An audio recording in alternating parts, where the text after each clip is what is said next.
আচ্ছা বন্ধু, আজ একটা বিজনেস আইডিয়া করি। একটা বিজনেস আইডিয়া আছে আমার কাছে। মনে করো এর আপ তোমার বিষয় না কয়টা এই শালার এই মাগের ওটা দিয়ে ভিডিওটা একটা বিষয় কি, একটা গরু লাগাবো।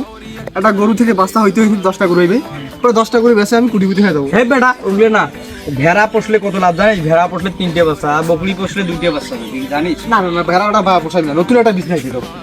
হিসেব করেছে কয় টাকা হয়, সে লাখটা দেয়। দেখা করে বেগা বিঘিনি আছে নাম্বার গুলি। আমি একটা হিসেব বললাম ভাই, না যে 20,000 টাকা দিয়ে গরু নিলে 1 বছরে গরুটা বিক্রি করে 3,75,000 টাকা। এটা হবে না?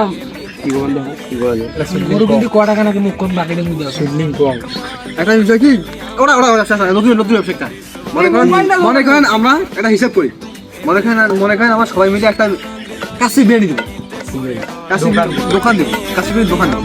সেই দোকানে আমরা মানে ম্যানেজার হিসেবে আমি থাকবো, ম্যানেজার হিসেবে আমি থাকবো, আর রাইডার হিসেবে থাকতে তখন আমরা সিলেক্ট করি। এসে মাথা খারাপ হয়ে আসছে।